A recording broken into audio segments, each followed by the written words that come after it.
ॐ ईशावास्यमिदं सर्वं यत्किञ्च जगत्यां जगत् तेन त्यक्तेन भुञ्जीथा मा गृधः कस्यचित् धनम् पुनरेहि वाचस्पते देवेन मनसा सह वशोस्पते निरमयं मय्येवास्तु मयि श्रुतम् मेधां मे वरुणो दधातु मेधाम् अग्निः प्रजापति मेधामिन्द्रस्य वायुश्च मेधां दाता दधातु मे शन्नो मित्रः शं वरुणः शन्नो भवत्वर्यमा सन्न इन्द्रो बृहस्पतिः सन्नो विष्णुरुक्रमः नमो ब्रह्मणे नमस्ते वायो त्वमेव प्रत्यक्षं ब्रह्मासि त्वामेव प्रत्यक्षं ब्रह्म वदिष्यामि ऋतं वदिष्यामि सत्यं वदिष्यामि तन्मामवतु तद्वक्तारमवतु अवतु माम् अवतु वक्तारम्।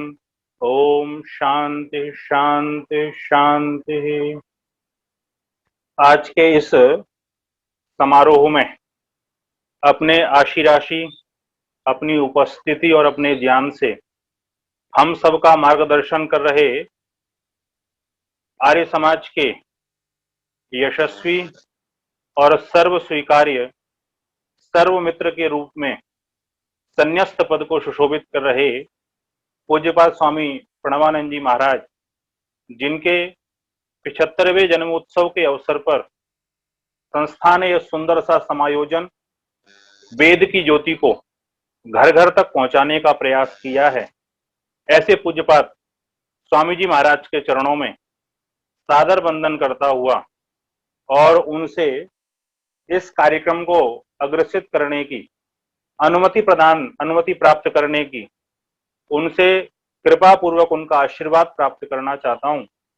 साथ ही हमारे इस समारोह में सारस्वत अतिथि के रूप में उपस्थित मेरे बहुत ही प्रिय मित्र मॉरिशस देश से आदरणीय श्री संजय छेदी जी, और इस समस्त कार्यक्रम को जो अपने भागीरथी प्रयास से सफल कर रहे हैं और नए नए कार्यक्रमों को एक सुंदर रूप देने की कला जिनके मस्तिष्क में सहज रूप से उपज जाती है, ऐसे मेरे भ्राता के समान सुखदायक आदरणीय श्री डॉक्टर धनंजय शास्त्री जी, आदरणीय श्रीयुत पंडित रामपाल जी शास्त्री, उपस्थित समस्त विद्वज्जन और इस तंत्र के माध्यम से जुड़े हुए समस्त धर्मानुरागी भद्र पुरुषों, सम्मान के योग्य मातृशक्ति और भरुआ सुमेरपुर से उपस्थित मेरे मित्र आदरणीय डॉक्टर विवेक जी, सभी को एक बार पुनः वंदन करता हुआ निवेदन आप सबसे करूंगा कि थोड़े से समय के लिए आप अपना मनोमस्तिष्क मुझे प्रदान करने का प्रयास करेंगे और ये ऋषियों के सिद्धांत और वैदिक परंपरा को मैं आपके बीच में संक्षेप से कुछ स्थापित करने का प्रयास करूंगा। इस एक वर्ष की प्रवचन श्रृंखला के अंतर्गत आज जिस विषय पर मुझे आप सबके बीच में संवाद करना है वो विषय है पुनर्जन्म कर्म फल मीमांसा। सामान्य रूप से इस दुनिया में कोई भी विषय आप ले लीजिए, उस विषय के अंदर बहुत सारे पक्ष और विपक्ष होते हैं। पुनर्जन्म को अगर हम लें तो इसके अंदर भी सामान्य रूप से दो पक्ष हमें दिखाई देते हैं। एक पक्ष यह स्वीकार करता है कि पुनर्जन्म नहीं होता, बस यही जन्म है और इस जन्म के पश्चात में आगे कोई जन्म नहीं मिलना है। लेकिन एक विचारधारा ये कहती है कि नहीं, पुनर्जन्म होता है। और ये निश्चित बात है, जब किसी भी विषय को लेकर के दो पक्ष होते हैं तो उसमें से एक सत्य होता है, एक असत्य होता है, या वो अर्ध सत्य होता है। तो सामान्य रूप से आप देखें कि पाश्चात्य जगत की संस्कृति को आप उठाएं, चाहे ईसाइयों की संस्कृति को उठाएं, चाहे मुसलमानों की संस्कृति को उठाएं, इन दोनों संस्कृतियों के अंदर और यहूदियों आदि की तत्संबंधित जो संस्कृतियां हैं और उन संस्कृतियों के जो संवाहक बड़े बड़े स्कॉलर, जिनको आज पूरी दुनिया बड़े आदर के साथ देखती है, जब उनके ग्रंथों को पलटने का प्रयास करते हैं तो वहां वो दृढ़ता के साथ में इस पक्ष को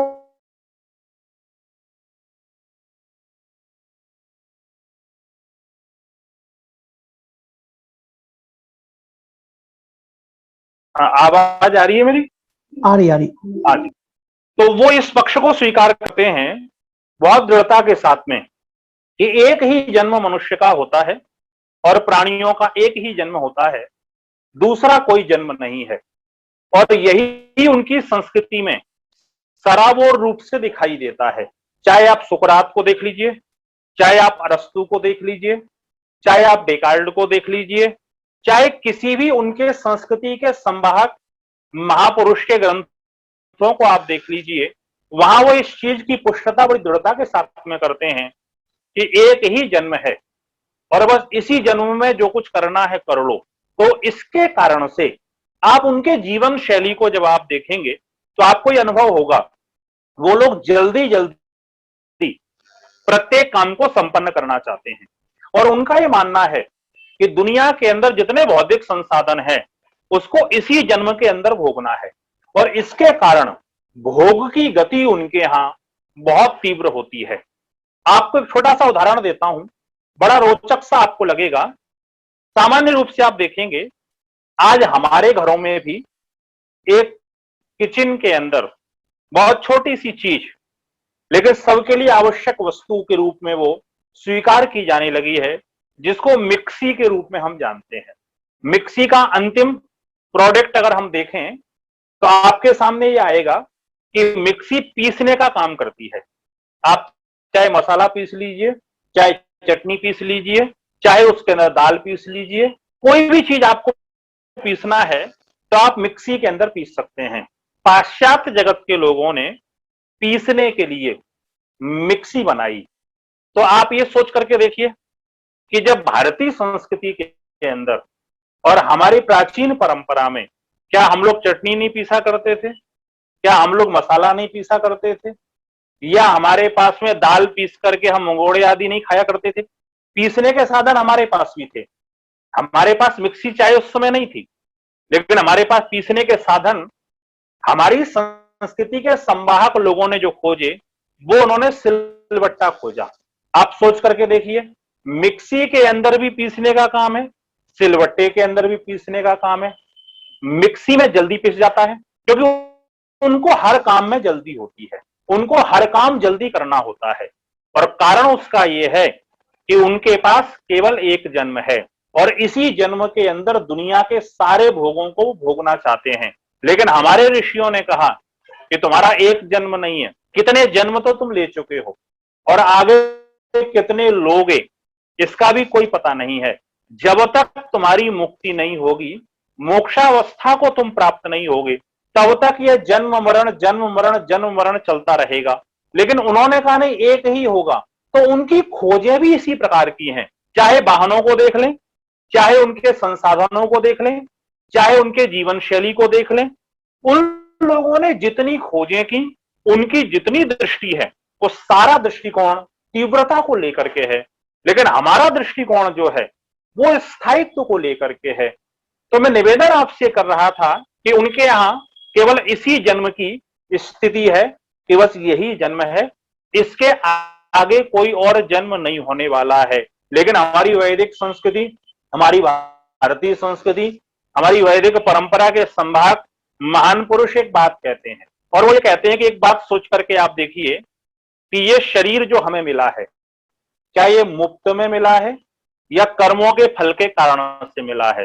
तो जब गहन गवेषणा करेंगे, निष्पक्ष भाव से चिंतन करेंगे, तो हमारे सामने उपस्थित होता है कि ये कर्मों के फल के कारण से मिला है। तो आप सोच करके देखिएगा, पहले व्यक्ति पुरुषार्थ करता है या पहले उसको जीवन के अंदर पुरस्कार मिल जाता है? तो आपका उत्तर यह होगा, पहले मनुष्य पुरुषार्थ करेगा और उसके बाद उसको फल मिलेगा। तो सोच करके देखिएगा कि आप अपने जीवन के अंदर जो हमारा पुरुषार्थ है, वो कर्म फल, जो जीवन में शरीर प्राप्त करना है, शरीर को प्राप्त करने के लिए जो हमारा पुरुषार्थ है, वो पुरुषार्थ हम आगे करने वाले हैं या हम पीछे करके आए हैं? तो उत्तर ये होगा कि पहले कर्म करना पड़ता है, फल उसका बाद में मिलता है। तो शरीर रूपी जो फल मिला है वो कर्मों के कारण से ही मिला है। तो वो कर्म हमने कब किए थे? वो कर्म इस जन्म के तो नहीं है, वो निश्चित निश्चित रूपेण पिछले जन्मों के ही होंगे। और पाश्चात्य जगत के अंदर एक बहुत बड़ा स्कॉलर हुआ, फिगोर के नाम से, पूरी दुनिया उसको जानती है, लाइफ आफ्टर डेथ, एक बहुत अच्छी पुस्तक उसने लिखी। उसके अंदर एक चीज वो लिखता है कि दुनिया के लोगों, मैंने ईश्वर के पास में लिखित प्रार्थना तो नहीं भेजी थी, मैंने कोई उससे निवेदन नहीं किया था कि मुझे तुम जन्म दो और मुझे शरीर में डालो, संसार की यातनाएं मैं भोगूं, ऐसा मैंने कोई निवेदन उनसे नहीं किया था। और मैंने उनसे यह भी निवेदन नहीं किया था, या दुनिया के किसी प्राणी ने ईश्वर से निवेदन नहीं किया था कि आप हमें दुनिया के अंदर भेजो। और वो कहता है कैसी व्यवस्था है ये, आप सोच करके देखिए, एक व्यक्ति को अमेरिका जैसे शिक्षित देश, संभ्रांत देश में पैदा करता है, और आगे वो कहता है कि एक व्यक्ति को अफ्रीका जैसे जंगलों के अंदर मूर्ख और अनपढ़ों के बीच में पैदा करता है। तो क्या कारण है? उस व्यक्ति का क्या दोष था जो अफ्रीका के जंगलों में पैदा हो रहा है? उस व्यक्ति ने क्या विशेष किया था जो अमेरिका के शिक्षित और संभ्रांत समुदाय के बीच में पैदा हो रहा है? तो वो इसका उत्तर निकालते हुए कहता है, ये कुछ और नहीं है, ये पूर्व जन्म के कर्मों के कारण से है। और ये स्मरण रखना, अगर पूर्व जन्म नहीं मानेंगे तो इस जन्म के अंदर जो असमानताएं प्राणियों के अंदर दिखाई दे रही हैं, ये सीधा सीधा परमेश्वर का अन्याय माना जाएगा, ये सीधा सीधा परमेश्वर की एक अव्यवस्था मानी जाएगी। पर ये स्मरण रखना, ना तो परमेश्वर अन्यायकारी है, ना ही उसके शासन में कोई अव्यवस्था है। तो ये जो असमानता दिखाई दे रही है, ये पूर्व जन्मों के कारण से दिखाई दे रही है। एक पाश्चात्य जगत के अंदर स्टीवंस नाम के व्याख्याता हुए, उन्होंने 600 ऐसी घटनाएं एकत्रित की जिन घटनाओं के अंदर ये पता चला कि जो इस जन्म में मनुष्य है वो पूर्व में किसी दूसरे शरीर के अंदर था, और पूर्व जन्म की कहानी उसको स्मरण है कि निश्चित इस दुनिया के अंदर लक्षण और प्रमाणों के द्वारा पता चलता है कि पूर्व जन्म होता ही होता है। और योग दर्शन का ने तो कह दिया कि जो अभिनिवेश नाम का क्लेश है, ये क्लेश पैदा ही तब होता है जब उसको मृत्यु का भय सताता है। आप सोच करके देखिए, इस संसार के मनुष्य को तो जाने दीजिए, दुनिया में जितने प्राणी हैं सबको मृत्यु का डर अवश्य लगता है। संसार में प्राणी किसी और से डरे चाहे ना डरे, चाहे किसी अवस्था में हो, चाहे किसी व्यवस्था में हो, चाहे किन्हीं संसाधनों के बीच में हो, चाहे दुख हो चाहे सुख हो, इस संसार में मरने का भय प्रत्येक व्यक्ति को लगता है। ये जो मरने का भय लग रहा है, हमारे ऋषि कहते हैं भय उस चीज का लगता है जो क्रियाएं पहले हो चुकी हैं। अगर हमने इमली कभी खाई नहीं है और इमली हमारे सामने आ जाए तो हमको क्या पता चलेगा कि इसके अंदर खटास है, या हमारे मुंह में पानी उसको देख करके आए। जब इमली हम पहले खाते हैं तो जैसे ही इमली आती है उसको देख करके हमारा मुंह खट्टा सा होने लगता है, पानी आने लगता है। कोई मीठी चीज, कोई स्वादु चीज जिसको हमने पूर्व में खाया है, वो पदार्थ जैसे ही आता है तो उसको देख करके हमको ये अनुभूत होता है, उसकी सारी की सारी दशा हमारे मन के अंदर विचरण करना प्रारंभ कर देती है। आप सोच करके देखिएगा, अगर कोई कभी पहले मरा ही नहीं है तो उसको मरने का फिर डर क्यों लगता है? ये जो मरने का डर लगता है ये बताता है कि इस जन्म से पहले कभी ना कभी ये मरा था, और ये मरा है और इसीलिए इसका ये जन्म हुआ है। तो ये जन्म हुआ है, आगे ये फिर न मरे, इसके लिए ये जीवन में सदा संकित रहता है। तो सबसे बड़ा प्रमाण ये है कि जो मनुष्यों को मृत्यु का भय लगता है, ये मृत्यु का भय ये बताता है कि इसका जन्म पहले कभी ना कभी हुआ था। और हमारे वेद आदि शास्त्रों ने तो इसका संपूर्णतः निर्देशन कर दिया कि पुनर्जन्म होता ही है। यजुर्वेद के 4 अध्याय के 15वें मंत्र को देखेंगे तो वहां पर ईश्वर ने हम सबको शिक्षा देते हुए समझाया, पुनर्मनः पुनर्आयुः आगन पुनः प्राणः पुनरात्मा। कहे संसार के लोगों, ये जो सारी चीजें हैं ये पुनः पुनः प्राप्त होती हैं, लेकिन भक्ति ईश्वर से प्रार्थना कर रहा है कि मेरे प्रभु, जब मुझे पुनर्जन्म मिले, जब मुझे दूसरा जन्म मिले, तो मुझे पापों से अलग कर देना। मेरे जीवन के अंदर पाप की कोई वासना ना हो, मेरे जीवन के अंदर कोई कठिनाई ना हो, कोई परेशानी ना हो। मुझे मन भी मिले तो शुद्ध मन मिले, मुझे प्राण मिले तो बलिष्ठ प्राण मिले, मुझे आयु मिले तो मुझे अच्छी आयु मिले। पूर्व जन्म के और अगले जन्मों की दोनों की स्थापना ये मंत्र करता है कि पूर्व जन्म के अंदर कोई भक्त प्रार्थना कर रहा है कि मेरे जीवन में इस जन्म में चाहे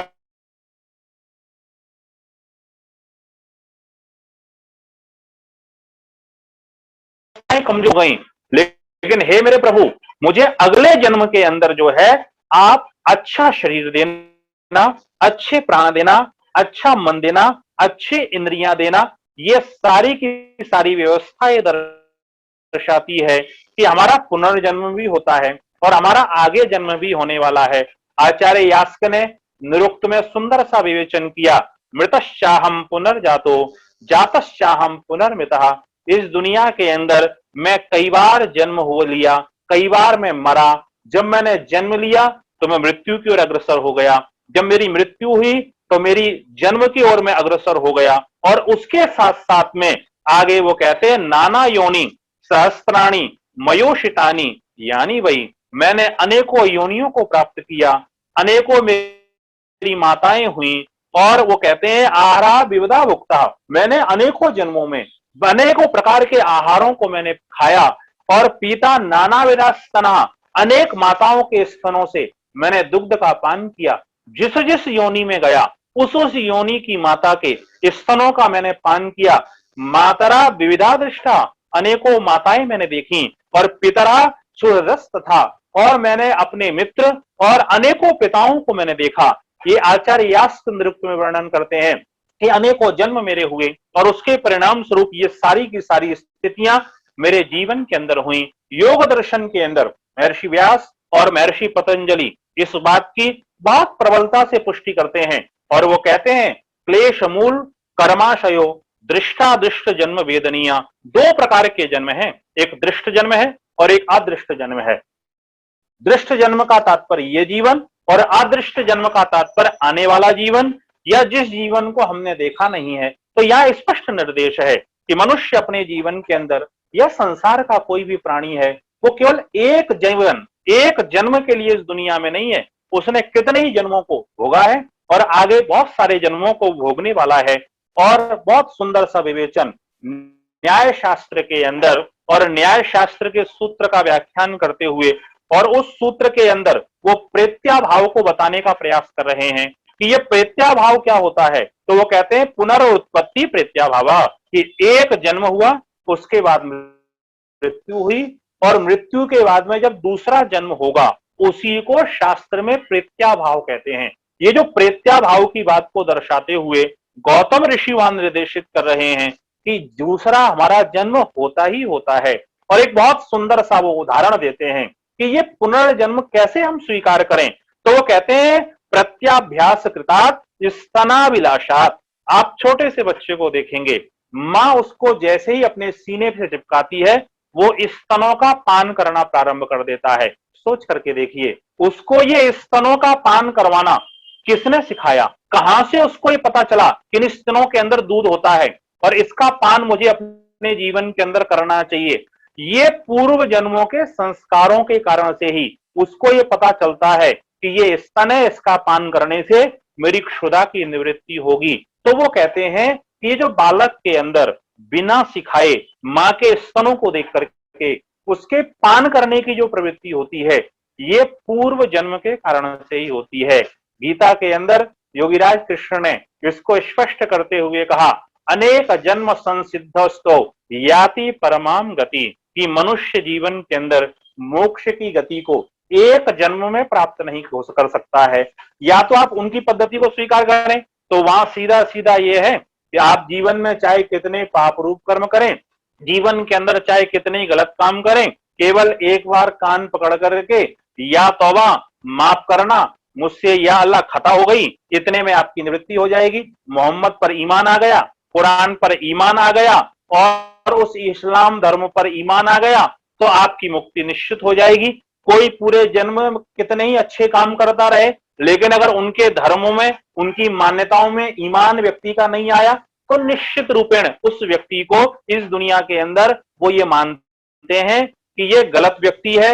ऐसे ही जाकर के आप देखें ईसाइयों के यहाँ, वहां ईसाई धर्म को जो स्वीकार करता है उनका पादरी एक हुंडी लिख करके डाल देता है और डालने के बाद में वो व्यक्ति बड़े आराम से ईसा का प्रेमी बन करके और उस गॉड के चरणों में पहुंच जाता है। लेकिन वैदिक संस्कृति ये कहती है कि जीवन के अंदर जैसे आप कर्म करोगे वैसा ही आपको फल मिलेगा, और ये निश्चित मान करके चलिए ये आपको मोक्ष कृपाओं के कारण से नहीं मिलेगा, ये आपको परम गति, जीवन में समस्त दुखों की निवृत्ति, समस्त सुखों की प्राप्ति किसी की कृपा से नहीं मिलेगी, आपको अपने पुरुषार्थ के द्वारा मिलेगी। और वो पुरुषार्थ कितना करना होगा, तो वो कहते हैं जितना बड़ा फल चाहिए आपको कर्म भी उतना बड़ा ही करना पड़ेगा। तो योगीराज कृष्ण कहते हैं कि ये जो मोक्ष का फल है ये बहुत बड़ा फल है। और कितना बड़ा फल है, तो शास्त्रों ने कह दिया 31 नील 10 खरब 40 अरब वर्ष तक आपके जीवन में कोई कष्ट नहीं आएगा, अत्यंत दुखों की निवृत्ति होगी, अत्यंत सुखों की जीवन के अंदर आवृत्ति होगी, आपके जीवन में पूर्ण स्वतंत्रता होगी, और 36,000 बार ये दुनिया बन जाए और 36,000 बार ये दुनिया बिगड़ जाए, इतने लंबे समय तक आपके जीवन में किसी प्रकार का कोई कष्ट नहीं आने वाला है। तो इतना बड़ा आपको फल चाहिए, तो एक जन्म के पुरुषार्थ से, एक जन्म के कर्मों से इतना बड़ा फल नहीं मिल सकता है।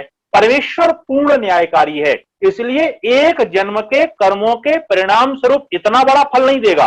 तो उसके लिए क्या करना पड़ेगा, अनेक जन्म संसिद्धो। योगीराज कृष्ण कहते हैं आपको अनेक जन्म लेने पड़ेंगे, एक जन्म से आपको इतना बड़ा सुख नहीं मिल सकता है। तो ये बताता है कि आपको अगर मोक्ष का सुख चाहिए, ईश्वर का परम आनंद चाहिए, वो एक जन्म के पुरुषार्थ से नहीं हो सकता है। तो ऋषि दयानंद से पर एक प्रश्न पूछा गया कि महाराज एक बात तो बताइए, आप ये कहते हैं कि व्यक्ति का पुनर्जन्म होता है, तो महाराज ये तो बताओ कि पूर्व की जो बातें हैं, पूर्व जन्म की जो बातें हैं, वो हमको स्मरण क्यों नहीं रहती हैं? वो हमको याद तो रहनी चाहिए, तो प्रत्येक को पता रहे, अगर याद रहे। तो ऋषि दयानंद एक बात कहते हैं कि जीव अल्पज्य है, और अल्पज्य होने के कारण से उसको तो इसी जन्म की बातें याद नहीं रहती। और इसी जन्म की जाने दीजिए, 1 महीने पहले हम इस समय कहां बैठे हुए थे, आज की तारीख में हम में से कितने लोगों को याद नहीं होगा।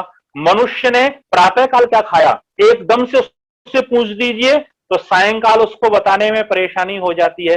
का आत्मा अल्पज्य है, इसलिए उसको इस जन्म का याद नहीं रहता, पिछले जन्म का याद कैसे रहेगा। और आगे वो कहते हैं कि ईश्वर की ये तो परम कृपा है कि हमको पूर्व जन्मों का याद नहीं रहता है।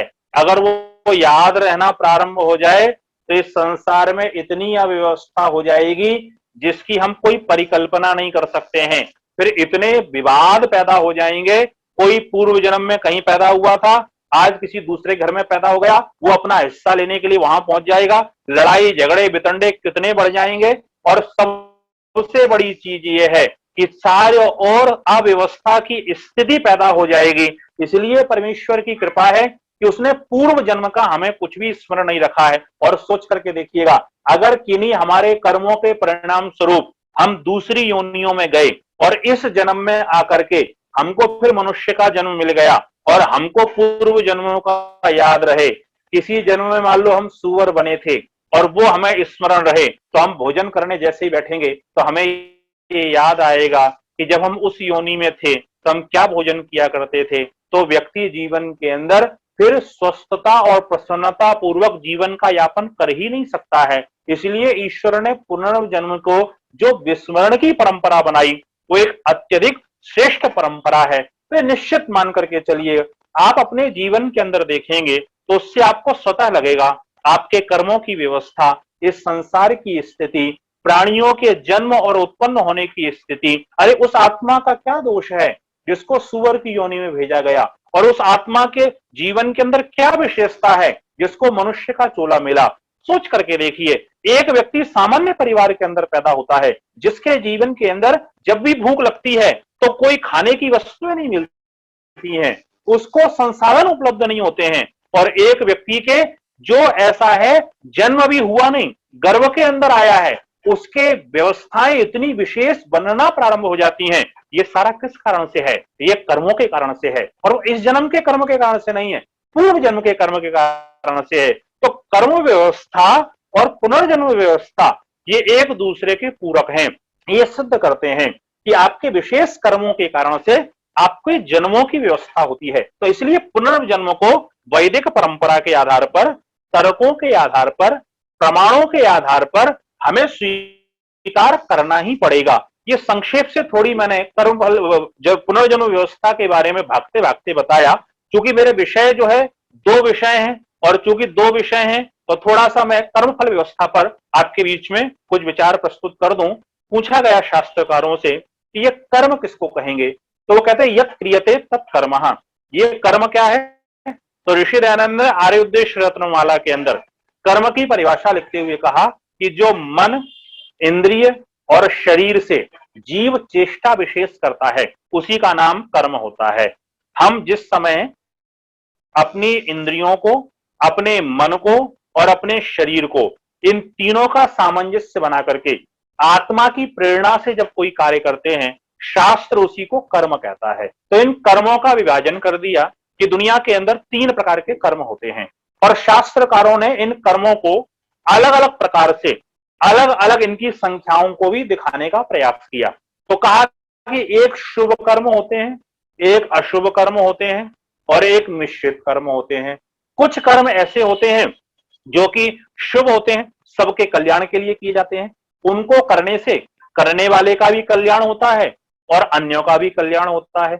एक कर्म ऐसे होते हैं जो अशुभ होते हैं, करने वाले की भी हानि होती है और उससे जो जुड़े हुए हैं उन कर्मों का प्रभाव जहां तक जाएगा उनकी भी हानि होगी। लेकिन एक मिश्रित कर्म होते हैं जिनके अंदर लाभ भी होता है और जिनके अंदर हानि भी होती है। तो कई बार ऐसा होता है, बड़े लाभ के लिए छोटी हानियां कर दी जाती हैं, बड़े सत्य को बचाने के लिए छोटा झूठ कई बार बोल दिया जाता है। तो ये मिश्रित कर्म है।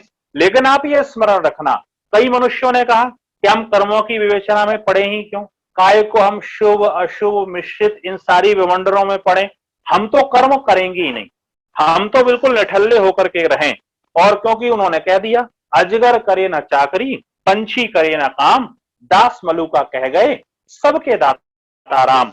दुनिया के अंदर अजगर कहां नौकरी करने के लिए जाता है, पंछी कहां काम करने के लिए जाते हैं, हमको उससे कोई लेना देना नहीं, हम शांत भाव से अपने जीवन के अंदर रहेंगे। पर शास्त्र ने कहा ऐसा नहीं हो सकता है। नहीं कश्चित क्षणमपि जादू तिष्ठ अकर्मकृत। इस संसार के अंदर एक क्षण के लिए भी आत्मा बिना कर्म के नहीं रह सकती है। या आप तो अच्छा करें, अगर अच्छा नहीं करेंगे तो स्वतः ही आपके जीवन के अंदर बुरे कर्मों की श्रृंखला उत्पन्न हो जाएगी और वो आपके जीवन के अंदर आपको कष्ट देना प्रारंभ कर देगी। तो शास्त्रकार ने यह कहा कि कर्म तो आपको करना ही पड़ेंगे, और यह भी ध्यान रखना अगर अच्छा कर्म करोगे तो अच्छा फल मिलेगा, बुरा कर्म करोगे तो बुरा फल मिलेगा। और उन्होंने कह दिया कि अवश्यमेव भोक्तव्यम कृतम कर्म शुभाशुभम। जीवन के अंदर कर्म करोगे तो उसका फल अवश्य मिलेगा। आपने अच्छा किया तो अच्छा फल और बुरा किया तो बुरा फल। ना अभुक्तम क्षीयते कर्म कल्पम कोटि शतैरपि। आपने कर्म किए हैं, करने तक तो आपकी स्वतंत्रता है, करने के बाद आपके जीवन की परतंत्रता प्रारंभ हो जाती है।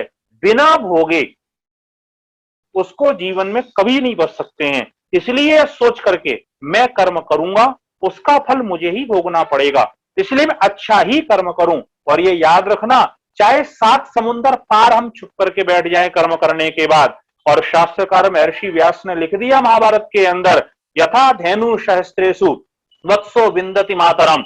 जैसे हजारों गायों के बीच में गाय का बछड़ा अपनी माता को पहचान लेता है, ऐसे ही तथा पूर्व कृतम कर्म कर्तारम अनुगच्छति। जो हमने पूर्व में कर्म किए हैं, करने वाले के पीछे चिपक जाते हैं और उसको वो ढूंढ लेते हैं। चाहे हम कितना ही प्रयास करें कि हम उन कर्मों से बच जाएं, जिन कर्मों को हमने किया उनका फल अवश्य मिलना है। इसलिए वैदिक सिद्धांत ये कहता है कर्म किया है, फल भोगने के लिए तैयार रहना। इसलिए ये मान करके कि मेरे कर्म का फल मुझे ही मिलना है, इसलिए गलत कर्म नहीं करूंगा, जो भी कर्म करूंगा अच्छे ही कर्म करूंगा। स्मरण ये रखना, जो कर्मों के दोष शास्त्रकारों ने गिनाए उन्होंने कहा एक तो कर्मों का दोष ये है कर्तव्य कर्म का ना करना। आपका जो कर्तव्य है अगर उस कर्म को आप नहीं करोगे तो जीवन के अंदर दोषी हैं। एक अध्यापक का एक कर्तव्य है कि वो छात्रों को पढ़ाए, अगर वो नहीं करता है वो जीवन के अंदर दोषी है। एक डॉक्टर का एक कर्तव्य है कि वो सबके रोगों को दूर करे, अगर वो नहीं करता है तो वो दोषी है। प्रत्येक व्यक्ति को कर्तव्य कर्म करना ही चाहिए, अगर वो नहीं करता है उसके कर्मों के अंदर दोष है। दूसरा है अकर्तव्य कर्मों को करना, जो नहीं करने योग्य कर्म है उनको आप जीवन के अंदर कर रहे हैं, ये दूसरा दोष है। और तीसरा दोष है कर्तव्य कर्म का उल्टा करना। अगर सामान्य उदाहरण से हम समझने का प्रयास करें, अगर मुझे गेहूं चाहिए तो एक स्थिति यह है कि कर्तव्य कर्मों का ना करना, अर्थात अगर मुझे गेहूं चाहिए और मैंने गेहूं बोया ही नहीं तो मुझे गेहूं प्राप्त नहीं हो सकता है, यह कर्तव्य कर्मों का ना करना। और एक दूसरी स्थिति आप देखेंगे, दूसरी स्थिति यह है अकर्तव्य कर्म जो है, अकर्तव्य कर्मों को आप जीवन के अंदर अगर करते हैं, भाव यह है कि जिन कामों को नहीं करना मनुष्य उसको करना प्रारंभ कर दे। सोच करके देखिएगा कि अगर गेहूं बो लिए लेकिन उस गेहूं में पानी दिया और हमने पानी ज्यादा दे दिया, खाद जब डालनी थी तब नहीं डाली, जब नहीं डालनी थी तब हमने उसमें डाल दिया, जब पानी की आवश्यकता थी तब पानी नहीं दिया और जब आवश्यकता नहीं है तो हमने पानी प्रदान कर दिया। ये दूसरी स्थिति जो है। और तीसरी स्थिति है कर्तव्य कर्मों का उल्टा करना। चाहिए था गेहूं, बो दिया जौ, और अब ये कामना कर रहे हैं कि मुझे गेहूं की प्राप्ति हो जाए, तो नहीं हो सकती है। तो जीवन में याद रखना कि जो कर्तव्य कर्म है उनको करना है, जो अकर्तव्य कर्म है उनको जीवन में नहीं करना है, और कर्तव्य कर्मों से जो उल्टा है उसको भी जीवन के अंदर नहीं करना है। फिर एक प्रश्न ये उत्पन्न होता है कि काम हम किस प्रकार से करें, काम करने का हमारा समय क्या होगा, किस प्रकार से हमारे कामों की व्यवस्था होगी।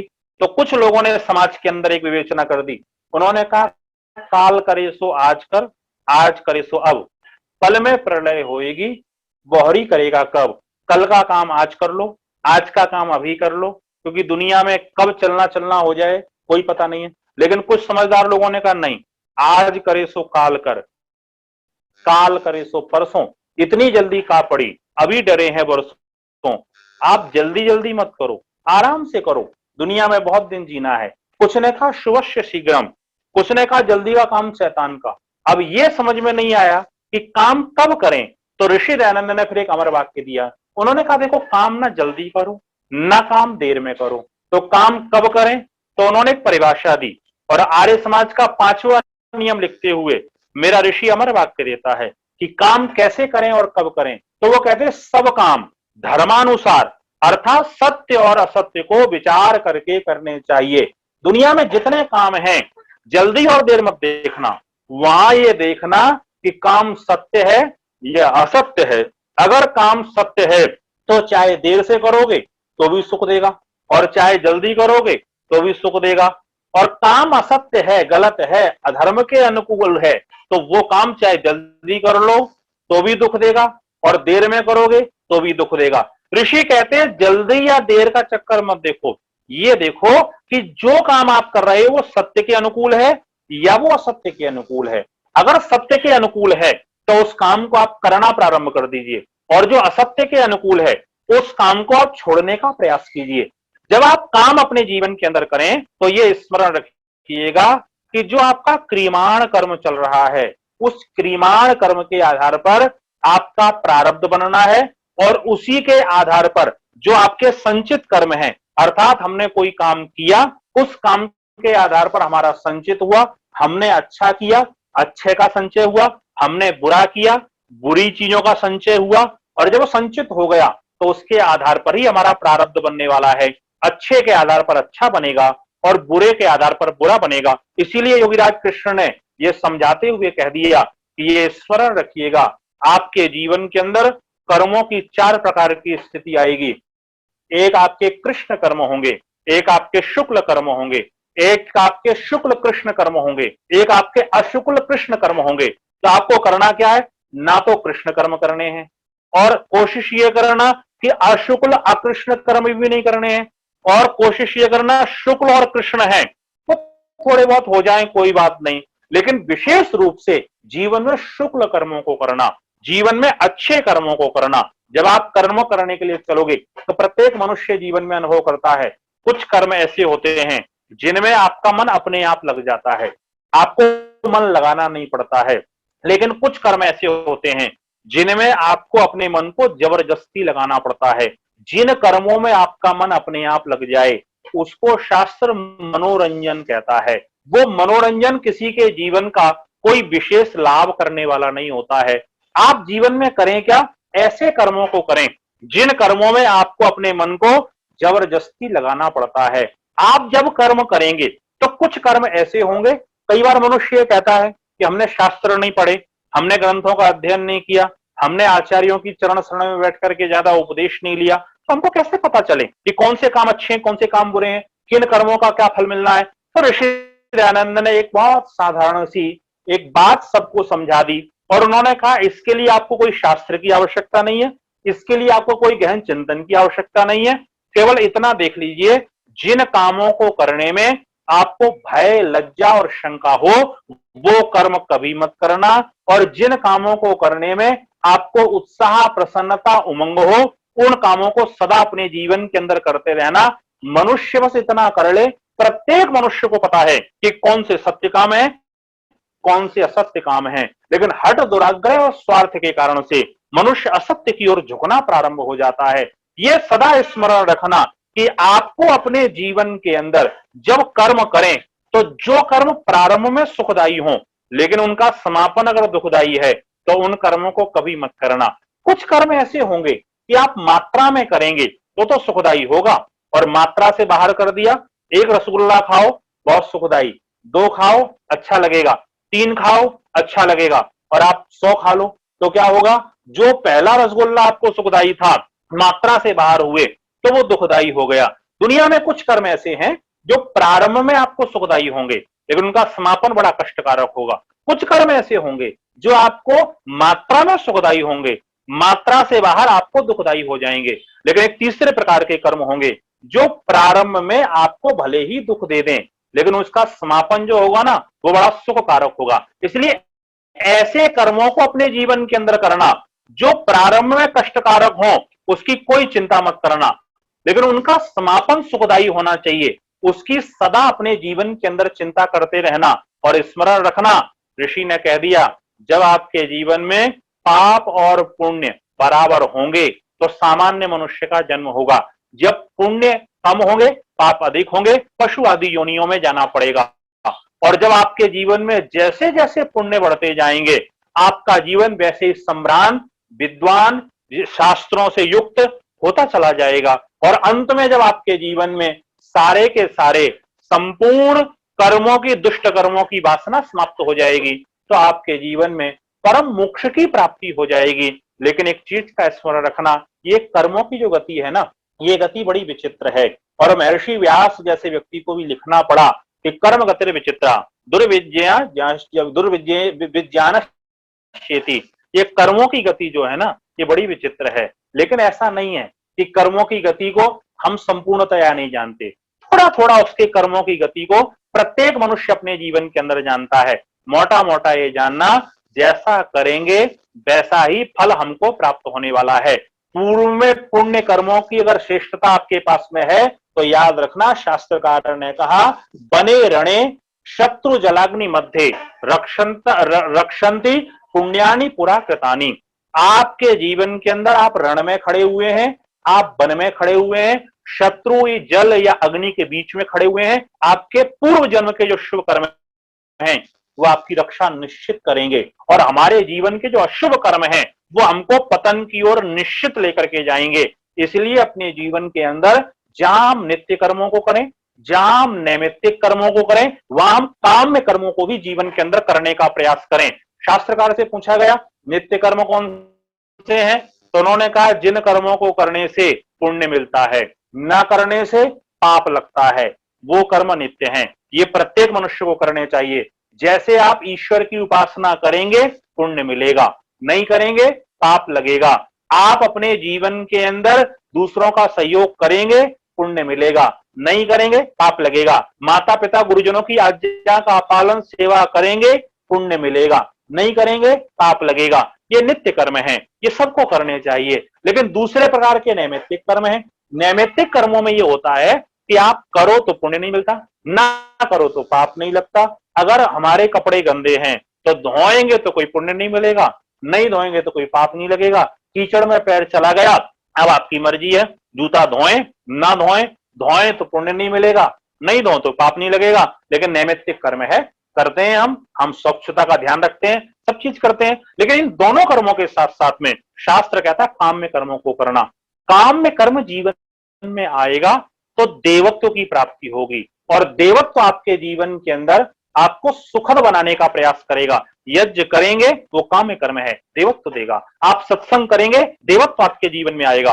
वेद का स्वाध्याय करेंगे, देवत्व आपके जीवन में आएगा। सत्पुरुषों के उत्तम वचनों को सुन के जीवन में धारण करेंगे, देवत्व आपके जीवन में आएगा। तो हम असुरत्व, मनुष्यत्व और पिशाचत्व से दूर होकर के देवत्व की प्राप्ति काम में कर्मों के द्वारा करें। क्योंकि ये स्मरण रखिएगा, जैसे ही काम में कर्म आएंगे हमारा दृष्टिकोण बदलेगा, और जब हमारी सोच बदलेगी तो ये वेद ने कह दिया यज्ञस्य चक्षु प्रवृत्तिनी, जब आपकी दृष्टि श्रेष्ठ होगी तो ये सारी सृष्टि आपको श्रेष्ठ श्रेष्ठ नजर आएगी। और जीवन में ये भाव बिल्कुल निकाल देना कि मैं पाप कर्म करूं या पुण्य कर्म करूं, मेरे जीवन में अच्छा रहेगा, नहीं। अगर हमने पाप कर्म किए जीवन के अंदर दुख जरूर आएगा। और ये स्मरण रखना, दुनिया में कितना ही छिप करके कर लेना, कोई देखने वाला हो ना हो, वेद ने कह दिया यश तिष्ठति चरति यश वंचति यो निलायम। आप ये स्मरण रखना कि चाहे 7 समुंदर पार गुप्त मंत्रणा आप करो, वो तीसरा जो वरुण राजा है वो सारा जानने वाला है। आप कितनी वंचना करो, कितने ठगने का प्रयास करो, कितना दिखावा करो, अंदर कुछ और है बाहर कुछ और है, लेकिन वो तीसरा वरुण देवता सब कुछ जानता है। और वो जानने के बाद में कर्मों का फल भी देने वाला है।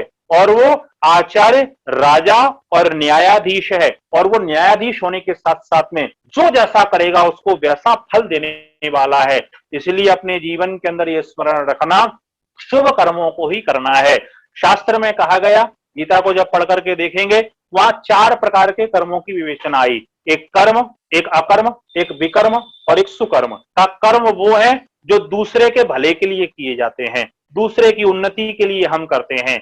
लेकिन अकर्म वो है जो अपने लिए किए जाते हैं, खाना पीना, कपड़े पहनना, अच्छा मकान बना लेना, बच्चों को पढ़ा लिखा देना और अपने जीवन के अंदर जो भौतिक संसाधन उनको एकत्रित कर लेना, ये सारा का सारा गीता के अनुसार अकर्म के अंदर आता है। लेकिन एक विकर्म है, और विकर्म क्या होता है? जो दूसरों की हम जिससे हानि करते हैं, हम अपने स्वार्थ के लिए जब दूसरों की हानि करते हैं तो हमारे जीवन के अंदर विकर्म आता है। लेकिन सबसे श्रेष्ठ जिसका वर्णन गीता के अंदर और शास्त्रकारों ने बताने का प्रयास किया वो सुकर्म। सुकर्म वो है जिसको करके आपके जीवन की उन्नति हुई है, वही कार्य दूसरों के लिए करवाना प्रारंभ कर दें। हमको ये पता है, वेद आदि शास्त्र पढ़ करके हमारे जीवन की उन्नति हुई है। हमारे आचार्य धनंजय जी और उनके सहयोगियों को ये पता है कि स्वामी प्रणवानंद जी के आशीर्वाद से ये वेद आदि शास्त्रों को पढ़ के यज्ञ की परंपराओं का संवाहन करके हमारे जीवन की उन्नति हुई है। तो हमारे जीवन की उन्नति के साथ साथ में अन्यों के जीवन की उन्नति भी हो, इसलिए इस सारे प्रकल्प का समायोजन उन्होंने किया और इसी को सुकर्म कहते हैं। ये सुकर्म जितना हमारे जीवन में बढ़ेगा, मोक्ष का रास्ता हमारा उतना उतना खुलेगा। लेकिन हमारे साथ दिक्कत यही है, शास्त्र ने कहा पुण्यस्य फलम इच्छन्ति पुण्य नेच्छन्ति मानवः। मनुष्य का दुर्भाग्य क्या है? अच्छे कर्म का अच्छा फल तो चाहता है लेकिन अच्छा कर्म वो करना नहीं चाहता है। उसको अच्छा चाहिए लेकिन अच्छे कर्म को जीवन के अंदर वो निर्वहन नहीं करना चाहता है। का फलम पापस्य नोच्छन्ति पापम कुर्वन्ति यत्नतः। पाप का फल कोई नहीं चाहता है लेकिन यत्न पूर्वक बुरे कर्मों को वो करता रहता है। स्मरण ये रखना, महर्षि व्यास से पूछा गया था, महाराज इस दुनिया के अंदर कितने ऐसे लोग हैं जो काम करते हैं बहुत गलत और जीवन में उन्नति को प्राप्त होते हैं? कितने ऐसे लोग हैं जो धर्म के रास्ते पर चलते हैं लेकिन दुख भोगते हुए दिखाई देते हैं? तो वो उत्तर देते हैं कि याद रखना कि एक अच्छे कर्म करने वाले का पतन देख करके और एक बुरे कर्म करने वाले की उन्नति देख करके भगवान की न्याय व्यवस्था पर संदेह मत करना। क्योंकि जो मनुष्य आज उन्नति कर रहा है उसने कभी ना कभी कोई ना कोई अच्छा काम जरूर किया होगा। और जो व्यक्ति आज अवनति को प्राप्त हो रहा है उसने कभी ना कभी कोई ना कोई बुरा काम अवश्य किया होगा। वो बुरा काम पहले किया, आज अच्छा कर रहे हैं, इसका अच्छा परिणाम आगे मिलेगा, लेकिन जो बुरा किया है उसके फल को तो हमको भोगना ही पड़ेगा। ऐसे ही जीवन के अंदर हमने जो भी बुरा किया है, आज हम अच्छा भोगे पूर्व कर्मों के कारण से, लेकिन आगे तो फल भोगना ही पड़ेगा। तो वैदिक परंपरा के अंदर ये कर्म फल सिद्धांत जो है ये सिखाता है कि अच्छे कर्म जीवन के अंदर करें, परोपकार युक्त जीवन को जीने का प्रयास करें, देवत्व को जीवन के अंदर स्थापित करने का प्रयास करें, और कुर्वन्ने एव कर्माणि जिजीविषेक्षतम समा। अगर 100 वर्ष जीने की इच्छा है तो कर्म करते हुए जीने की इच्छा करना, और जब अच्छा कर्म होगा तो उसका फल भी अच्छा होगा, और उसके फलस्वरूप आपका अगला जन्म जो है वो भी सुंदर होगा। तो पुनर्जन्म की व्यवस्था और कर्म फल की व्यवस्था में ये संक्षेप से थोड़ी सी चर्चा समय की अवधि में मैंने की। जो नियुक्त समय था वो संपन्न हुआ, मुझे यहाँ पर रुकना होगा। इन्हीं शब्दों के साथ में आप सबका एक बार पुनः धन्यवाद करता हूँ, और गुरुकुल होशंगाबाद की ओर से पूज्यपाद स्वामी जी के 75वें जन्मोत्सव के अवसर पर और गुरुकुल मंजावली के रजत जयंती समारोह के अवसर पर सुंदर सा ये संयोग बन रहा है।